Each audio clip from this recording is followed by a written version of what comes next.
नमस्कार, आपण बघत आहात सिटी न्यूज. नागपूर शहरात अंमली पदार्थांच्या अवैध व्यापाराविरोधात गुन्हे शाखेच्या अंमली पदार्थ विरोधी पथकाने मोठी कारवाई केली आहे.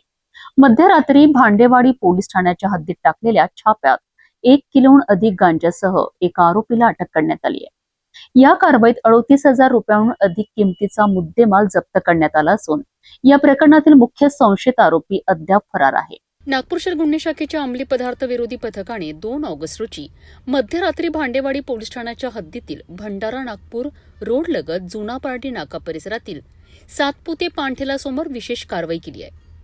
या कारवाई दरम्यान पोलिसांनी मोहम्मद जावेद उर्फ दुर्गेश हिरालाल चौरसिया वय 24 वर्ष याला ताब्यात घेतले. आरोपीची झडती घेतली असता त्याच्याकडून 1 किलो 125 ग्रॅम गांजा जप्त करण्यात आलाय. या गांजाची अंदाजे किंमत 28,125 रुपये असून त्याच्याकडील मोबाईल फोन आणि इतर साहित्यांसह एकूण 38,125 रुपयांचा मुद्देमाल पोलिसांनी जप्त केला आहे.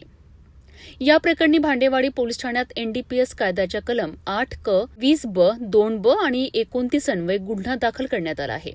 या कारवाईची फिर्यादी पोलीस हवालदार ज्ञानेश्वर भोगे असून पुढील तपास सुरू आहे.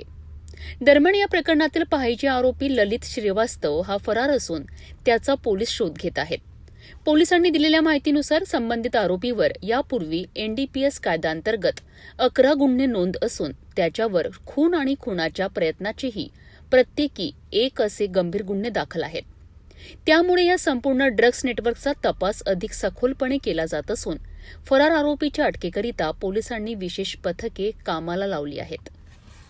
अंमली पदार्थांच्या अवैध व्यापाराविरोधात नागपूर पोलिसांनी कारवाईचा धडाका कायम ठेवला असून या प्रकरणातील फरार आरोपीचा शोध युद्ध पातळीवर सुरू आहे. या प्रकरणाचा तपास पुढे कोणते नवे धागे समोर आणतो याकडे सर्वांचे लक्ष लागले आहे.